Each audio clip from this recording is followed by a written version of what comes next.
We bought this whole office for £2.35 million and it's now worth over £8 million. In this video, we're going to share with you all of the process, including the phasing of the site and how we've monetised to bring up the value of the building. This is about 17,000 square foot, so quite a big property for us or any normal person. When looking at development sites like this, you always want to squeeze as much value out of them as possible. We took this from 2.35 million. I think we've almost quadrupled it in value, not including any of the car park new build, which we are in planning for. In any property development, you are holding finance costs as soon as you get the keys. So the sooner you get assets sold, the more debt you can pay back to the bank, which means you're not racking up lots and lots of interest costs, which ultimately chip away at your profit margin as things progress. So there is one thing that I don't like about phase one, which is it's Jack's job to find the opportunities, it's my job to unlock all of the value, and that's exactly what we're standing in here. And on this project, we've gone through various phases of the planning application. Most developers don't understand these hacks and the best way of optimizing their schemes. They stop at prior approval, they get Class MA to turn an office into residential, and that's where they stop. They end up with sterile boxes that are whitewashed, don't have any soul, don't have any private amenity or things like that. What we will do is get the Class MA. We will then go for full planning approval to add things like this. We've got dormer roof lights, we've got roof terraces that are inset, we've got balconies on the outside, and on some of the units on the ground floor, we've got garden space. All of that is done via a full planning application. So you unlock all of that extra value with roof lights, windows to unlock space that was once dead. You then go back in for a further Class MA, and this is the final trick, where you unlock and optimize the internal layouts using all of those external things that you've added, like the dormer windows. That is how most developers maximize schemes with prior approval permitted development applications. Big tip: when you're opening spaces like this, you're gonna need some sort of steel work, some steel framework to open it up as much as possible to give you freedom of how your layouts are designed. What we have done on this scheme, and on every scheme that we do in an office to residential perspective, and this is really crucial that I learned from the Berkeley Group, is to maximize your NIA to GIA ratio. That means your net versus your gross space is as high as possible from a sales perspective. We aim for 85% plus, so 85% of the whole space is used for saleable area, and the remaining 15% is for lifts, for stair cores, for hallways and corridors, etc. So we bought this site through a surveyor who was actually an asset manager for a commercial outfit who buy big office blocks like these, which is actually one of their smaller ones in their portfolio, rents them out and takes the yield. This is about 17,000 square foot, so quite a big property for us or any normal person. But they were struggling to let the office spaces, so we got a sniff of it. We knew that there was prior approval planning application that we could get on the site. As it was part occupied, we also wanted to do a bit of asset management with re-gearing some leases. Office phase is at far end. We took this tenant and an existing tenant up their rents to market rent and signed new in excess of 10-year full repairing leases internally on that space. Phase one in Resi is these 9 flats here. There was no value engineering that we could do on the existing design plans, so we just cracked on and developed those 9 units, and all of those are sold now. Rolling on to phase 2, which was a lot of redesign, which is 11 flats, also a core with a lift that services both sides in phase 1 and phase 2, which we're now delivering.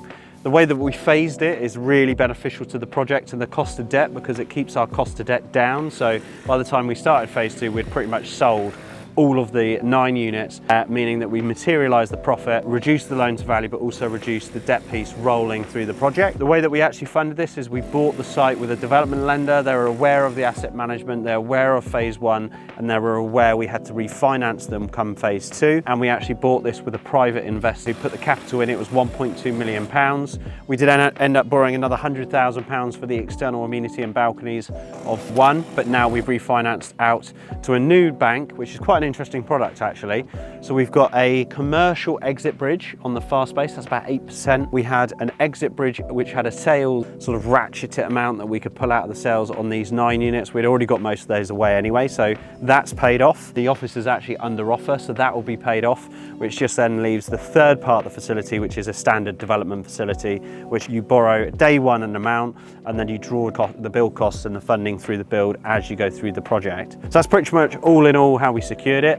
One quite fun element about this particular site is we were actually back and forward with this surveying outfit to buy the site. They called us and they said, we've got another interested buyer who's cash and can do this in 10 days. And I said, we're not going to compete with that. Crack on, we'll speak in 11 days. Future behold, we called back in 11 days, they hadn't got the deal done, and then they gave the contract to us to get this deal bought. So we took this from 2.35 million. I think we've almost quadrupled it in value, not including any of the car park new build, which we are in planning for, which is obviously a huge increase in value. There's obviously a lot of costs that go into developing these sites. We obviously make sure the marker is in there. You could technically buy this whole site and delivered all of the 20 units, but the downside in that is the debt cost is much greater. The sales risk to get those 20 sold as quickly is an element of risk, and also a much larger build contract, which you're carrying a bit more risk for, and also the phasing enabled us to get the rent roll. So what I'm about to share with you can actually indicate how you can even save 7 figures in finance costs and other factors of a development. We phased this site on purpose to help with sales rates, borrowing costs, and to phase out the sales process. If you look at a national home builder that's developing 100 houses, they don't build 100 houses in one go, because then the capital cost to hold all of those houses surmounts up to basically reduce the margin. They phase it to chase the tailwind of how many sales they can get out the door. If you can sell 100 houses in a month, cool, get them knocked out, but that's not reality. So we phase this particular site, which is quite rare with commercial conversions, but it's means our margin is much greater when we come to the end of the project. It takes slightly longer, but you sell units quicker, your cost of finance is less, and we also took rent roll from this existing part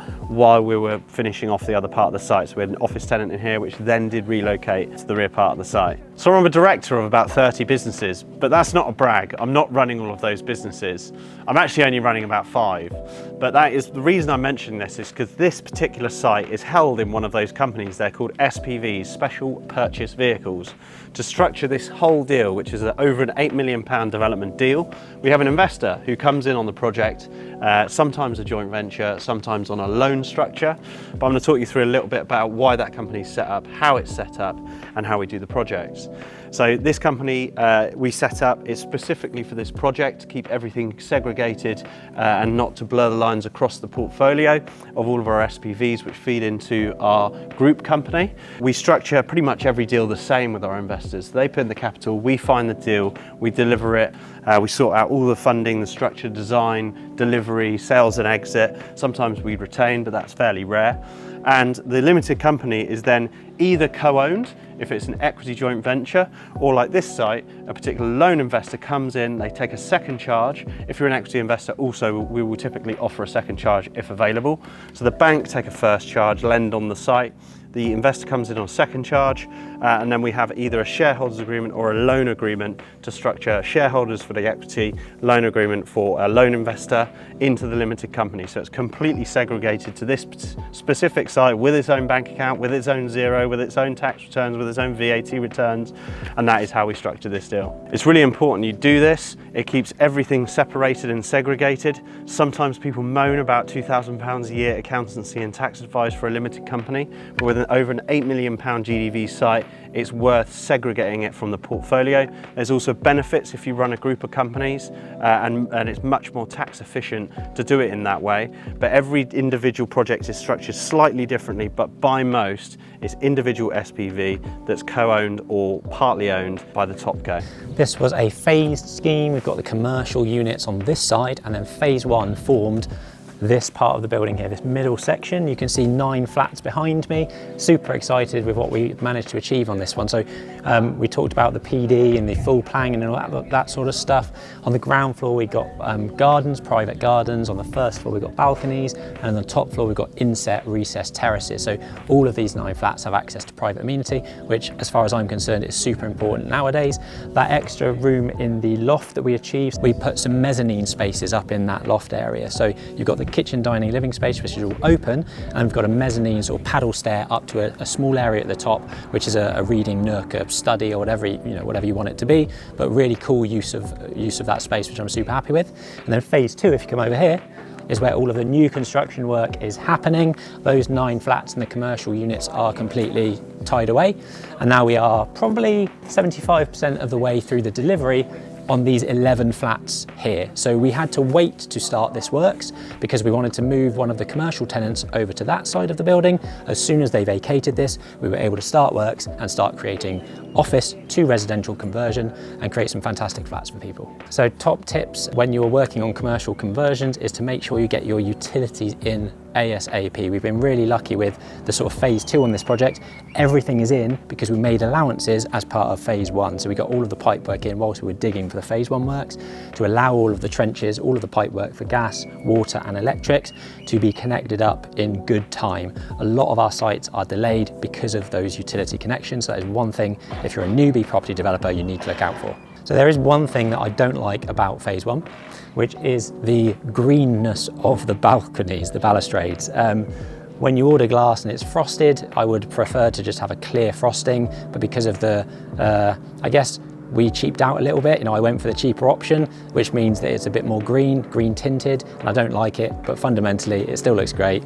Nobody's complained at all, it's just a personal preference. But yeah, phase 1's gone really well, and we are launching to the sales market in 1 month's time for the 11 flats as part of phase 2. And the phasing of this scheme doesn't end there. Let me show you a possible extra bonus that we are getting in the car park. So behind me, you will see lots of cars, but fundamentally that space is prime for redevelopment. We have had a planning application rejected. We've been to appeal, that's been overturned, and we have another application in to try and get 2 semi-detached houses behind me where those cars are sitting, with a garden, with car parking to the front, and we'll see how that planning permission plays out. When looking at development sites like this, you always want to squeeze as much value out of them as possible. If we go over to our malting site, there'll be a link down below for one of the videos, tours that we've done on that site. We got successfully approved at planning for two townhouses. So quite a lot of extra value, it's about £1.2 million worth of extra GDV on the site from wasted car parking spaces, and this is exactly what we're trying to do on this site. These would be worth circa £800 to £1 million, depending on how big they are, and that's a huge uplift as a cherry on top for the main development. So I'll show you the progress that they've made on the inside. We've got the show home in 4 weeks' time, and it's going to be this unit on the corner here.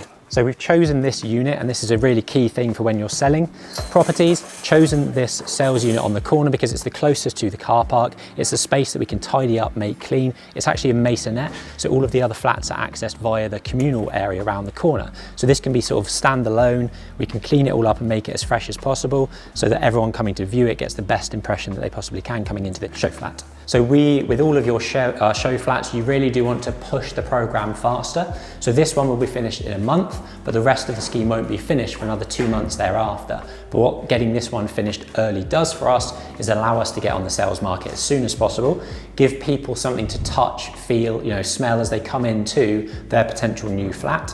And that's super important in today's sales market. It's very tough out there at the moment. So the sooner you can give people a vision of what the final finishes are going to be, you can then take them round to the actual flat that they're looking at. They might not be interested in this 1 bed, but they might be interested in a 2 bed above. You can go and show them that it's almost finished, but still a construction site, but at least they've seen the finishes, seen the stone worktops, the Bosch appliances, the fixtures and fittings and all that sort of stuff. So in any property development, you are holding finance costs as soon as you get the keys. So the sooner you get assets sold, the more debt you can pay back to the bank, which means you're not racking up lots and lots of interest costs, which ultimately chip away at your profit margin as things progress. And that's why having the design laid out really clearly from the start and a strong delivery team to deliver as fast as possible is super important. So hopefully you can take away some of those key topics and things that we've discussed here to improve your property developments. If you'd like to be mentored by Jack or I, we have various options in the links down below. We'd love to work with you, and until next time, see you later.